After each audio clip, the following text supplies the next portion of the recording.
For 1 week, the Anoa'i family has been under attack.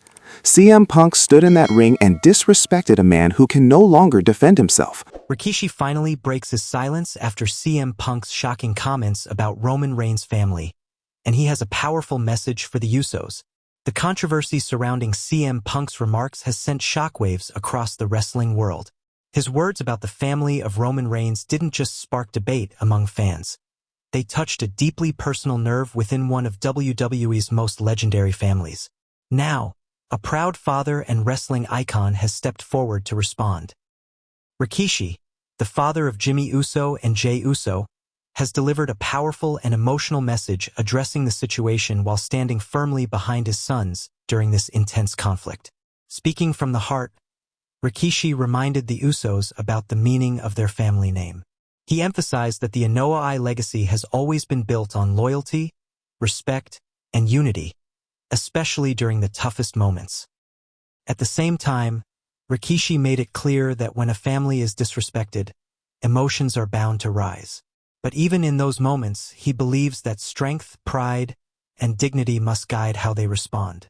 Fans across the WWE universe quickly reacted to Rikishi's message, praising him for stepping forward as a voice of wisdom during what has become one of the most personal rivalries in recent WWE history. In this emotional WWE breakdown, we'll take a closer look at Rikishi's full message to the Usos, his reaction to CM Punk's controversial comments, how the powerful Anoa'i family legacy continues to shape the bloodline story, what this could mean for Roman Reigns and the Usos moving forward, and how this situation could impact the road to WrestleMania. What started as a rivalry inside the ring has now turned into something much deeper. This is no longer just about championships or victories. It's about family honor, legacy, and generational pride. The big question now is, will Rikishi's powerful message calm the tension within the bloodline, or will it only fuel their desire for revenge? In professional wrestling, there are moments that belong to the show. Moments that live inside the ring, inside the arena, inside the lights and the pyro and the carefully constructed drama of the weekly WWE television product. Moments that are designed, produced, and delivered for maximum entertainment impact. Moments that are great, genuinely, legitimately great, but that everyone watching understands on some level belongs to the performance. And then there are moments that reach through the performance. Moments that punch straight through the kayfabe, through the storyline, through the character work and the scripted narrative, and land somewhere that feels completely, undeniably real. Moments where the human being behind the performer is suddenly, undeniably present. Where the emotion is not manufactured for the camera but is genuine. Where what you are witnessing is not entertainment but something closer to truth. Those moments are rarer. And when they happen, when the line between the WWE universe and the real world blurs in that specific powerful way, the WWE audience responds to them differently than they respond to anything else. They do not just cheer or react in the conventional sense. They feel it. They carry it with them. They talk about it in ways that go beyond the usual post-show discussion of match quality or storytelling execution. They say, "Did you see that?" Not, "Did you see that spot?" or "Did you see that promo?" but, "Did you see that? The real thing, the human thing, the moment that reminded me why I have cared about professional wrestling my entire life. What Rikishi did, what this WWE Hall of Famer, this legendary performer, this proud father did when he finally broke his silence, was one of those moments, and I want you to feel the full weight of it before we get into the specifics. Because here is the thing about Rikishi that you need to understand before anything else in this story. Rikishi is not a man who speaks without purpose. He is not a man who reaches for the microphone or the camera or the platform because he enjoys the sound of his own voice or because he wants attention or because he has a promotional agenda to advance. Rikishi is, by every account of everyone who has ever known him professionally or personally, a deeply private man about the things that matter most to him. He has given interviews over the years. He has appeared on WWE programming. He has been part of the broader media landscape that surrounds professional wrestling. But when it comes to his family, when it comes to his sons, to the Anoa'i legacy, to the things that are most sacred and most personal, Rikishi does not speak carelessly. He does not fire off reactions to every development in WWE's ongoing storylines. He does not weigh in on every controversy or controversy-adjacent moment. He is selective. He is purposeful. And when Rikishi decides that something requires him to speak, when the situation has reached a threshold where a father can no longer remain silent, where the family patriarch needs to put his voice into the room, you listen. Because what he says means something. What he says is not casual commentary. What he says is the considered, deliberate, deeply felt response of a man who has spent his entire adult life in professional wrestling, who raised his sons in the traditions of one of the greatest wrestling dynasties in history, and who watched CM Punk use his family, use the Anoa'i name, use Roman's father, use the sacred architecture of everything the family represents, as ammunition in a professional wrestling rivalry. And something in Rikishi decided, enough. I need to speak. Not for the show. Not for the storyline. For his sons. Now, let me ask you something, and I want this to land the right way because it is not just a rhetorical question. It is the emotional center of everything this video is about. When was the last time you watched professional wrestling and felt something that was not about the match, not about the championship, not about the storyline or the faction war or the WrestleMania card, but about family? About a father and his sons. About what it means to carry a name. About what it means to be told, by the person who loves you most, that no matter how hard the storm gets, you are not alone in it.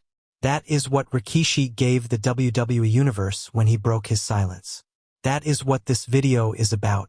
And if that sounds like the kind of story you want to understand in its full, complete, properly contextualized depth, then you are in exactly the right place. Welcome. My name is your host, and this channel is your home for everything WWE. Every news story, every backstage development, every emotionally significant moment like the one we are breaking down today.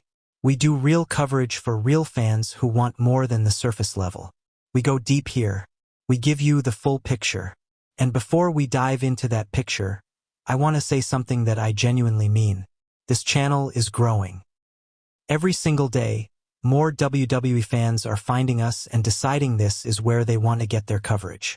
And we are getting close to a milestone that this community has been working toward together since we started. If you are enjoying what we put together here, if this feels like the kind of WWE content you have been looking for, please hit that subscribe button right now.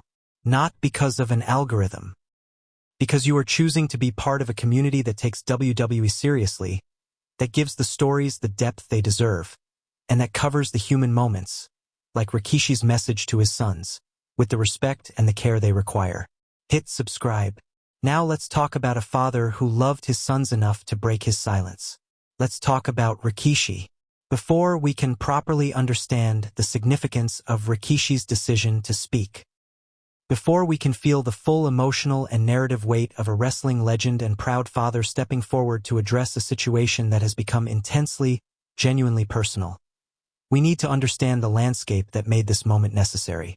We need to understand why it got to this point. And that requires us to go back a few steps and look at the broader picture of what has been happening in WWE leading up to Rikishi's statement, because the context here is not just important. It is everything. The context is what transforms a wrestling angle into a genuinely human story. The context is what makes the difference between a grandfather reading about something and a fan who has followed every chapter understanding exactly what it means and exactly why it hit as hard as it did. So let's build the picture. Professional wrestling, at its absolute best, is not just about athletic competition or championship titles or even the quality of the storytelling in the abstract. At its absolute best, professional wrestling is about people. About the specific, human, emotionally real stories of the individuals who give their bodies and their identities and sometimes enormous portions of their personal lives to the craft of performing in a wrestling ring. The Anoa'i family story is one of the most extraordinary examples of this truth in all of professional wrestling history. We are talking about a dynasty that spans generations. We are talking about a family that has produced more top-tier professional wrestling talent than arguably any other in the sport's history. We are talking about a name, Anoa'i, that carries within it decades of sacrifice, dedication, physical punishment, championship glory, personal struggle, and the specific kind of pride that only comes from belonging to something larger than yourself. WWE fans who have followed the product across multiple eras understand that the Anoa'i family is not just a collection of wrestlers who happen to be related.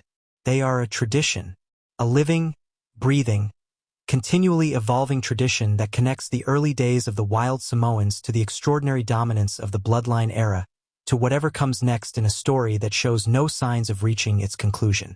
And within that tradition, within the specific chapter of it that the WWE Universe has been following most closely over the past several years, the USO family occupies a unique and deeply important position.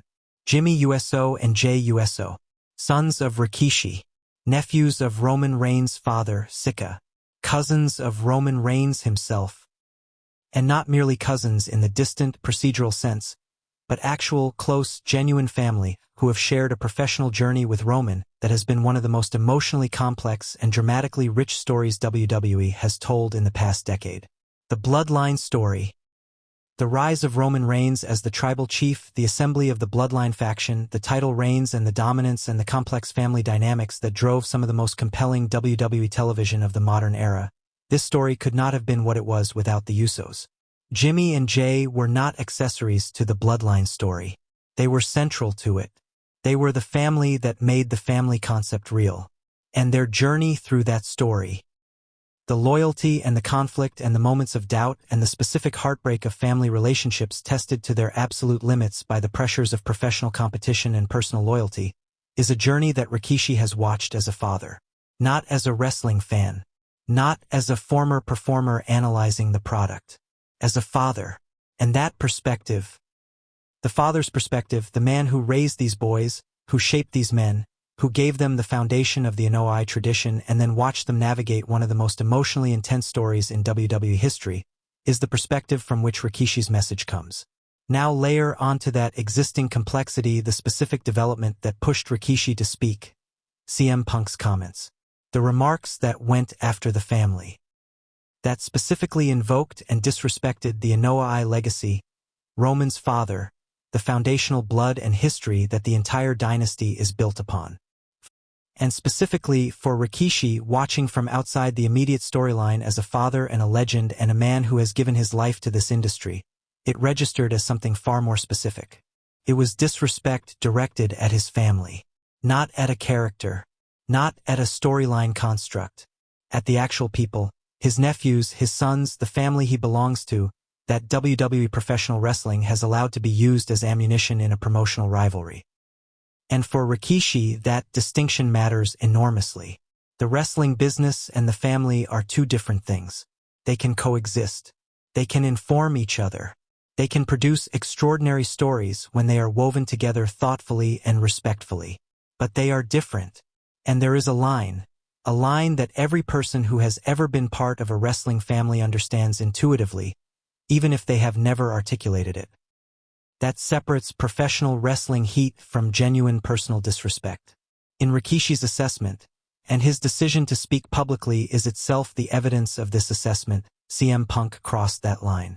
And a father whose family's honor has been crossed cannot remain silent. He would not be the father his sons need if he did. He would not be the man the Anoa'i tradition requires him to be if he did. So Rikishi spoke. And the wrestling world, the entire, global, passionate, opinionated WWE universe listened. Let's be precise and careful here, because in any story that involves the intersection of professional wrestling and genuine personal hurt, the specific details of what was actually said matter enormously. We owe it to everyone involved, and to you, the audience that comes to this channel for thorough and honest coverage. To be as accurate and as detailed as the available information allows, while being clear about what is confirmed and what remains in the interpretive space. So, what did CM Punk actually say? And why did it land the way that it did? To answer those questions properly, we need to first understand the context in which Punk made these remarks, because the how and the where of something being said is often just as important as the what. Particularly in professional wrestling, where the setting, the audience, the emotional momentum of a given moment all amplify or modulate the impact of words spoken on a microphone. CM Punk has been, throughout the current rivalry with Roman Reigns, operating with a specific strategy in his promo work that is recognizable to anyone who has followed his career across its various chapters. Punk's promotional style has always been defined by a willingness to go to places that other performers either cannot or will not go, to use personal, specific, real information as the building material for his arguments in a way that blurs the line between performance and truth. This is what makes CM Punk's promo work uniquely compelling and uniquely dangerous, because the same quality that makes a CM Punk promo so effective, the specificity, the personal detail, the feeling that he means every single word he is saying and has not simply recited scripted talking points, is the quality that means when he goes too far, it does not feel like a performer going too far. It feels like a person going too far. In the build to his confrontation with Roman Reigns, Punk had been escalating his verbal attacks across several weeks of programming. The early stages of the promo war were recognizable as the standard competitive hostility of two elite performers engaging in the kind of pre-match verbal combat that is one of professional wrestling's most cherished traditions. Punk challenging Roman's credentials. Punk questioning the legitimacy of Roman's recent accomplishments. Punk using his particular brand of sharp, incisive, rapid-fire verbal delivery to put Roman on the defensive in the way that only Punk can. The WWE Universe was entertained. Even those fans most invested in Roman's success were responding to Punk's promo work with the grudging, somewhat unwilling appreciation that great heel work always generates. You don't want to enjoy it, but you cannot help enjoying it. Because CM Punk on a microphone is that good. But then the escalation reached a new level. In a promo, delivered in front of a live WWE audience, broadcast on Monday Night Raw, clipped and disseminated across social media within hours of airing, Punk went beyond the competitive personal attacks and into the territory of family. Specifically into the Anoa'i family. Into the history and the legacy and the specific individuals who make up that dynasty. The precise language Punk used invoked Roman's father. Invoked the family name. Used the sacred architecture of the Anoa'i legacy not to honor or acknowledge it, but to weaponize it. To turn the very thing Roman Reigns has always drawn his deepest strength and identity from into the blade he was being cut with. Punk framed the Anoa'i legacy, the generational wrestling dynasty, the blood and sacrifice and tradition, as a burden rather than a blessing. He suggested that Roman Reigns' entire identity, his entire career, his entire sense of self was constructed on the foundation of a family name rather than genuine individual excellence. That the tribal chief persona was not earned but inherited. That without the Anoa'i legacy propping him up, Roman Reigns would be a different proposition entirely. And he said it with names, with specifics, with the kind of personal precision that leaves no doubt about intent. He was not speaking in generalities about family as an abstract concept. He was speaking about specific people, about Roman's father, Sika, one of the foundational figures of the Anoa'i wrestling tradition, about the Usos, Jimmy and Jay, as extensions of a nepotistic dynasty rather than as self-made performers who had earned their positions through genuine excellence, about the entire concept of the bloodline as something less than what its members and its fans believe it to be. Now, from a pure professional wrestling promo craft perspective, this was arguably brilliant. I want to be honest about that, even in the context of understanding why it was wrong. CM Punk found the specific, precise point of vulnerability, the thing Roman cares most about, the thing that is most personal and most sacred and most emotionally loaded for him, and he pressed it. Deliberately, expertly, with the full force of his extraordinary promotional ability. In kayfabe terms, this is what great heels do. They find the pressure point and they apply pressure. But here is the thing about the Anoa'i family that makes this particular pressure point different from a standard wrestling heat-generating personal attack. It is not a character. Roman Reigns' love for his family, his connection to the Anoa'i legacy, his relationship with his father and his cousins and the multi-generational wrestling tradition he belongs to. These are not performance elements. They are not storyline constructs. They are real. The real Roman Reigns loves his real family. The real Roman Reigns carries the real weight of the real Anoa'i legacy. The real sons of Rikishi are real men who were raised by a real father in the real traditions of a real family. And when CM Punk went after those real things, used those real people, those real relationships, that real legacy, the impact was not contained to the wrestling narrative. It landed in reality.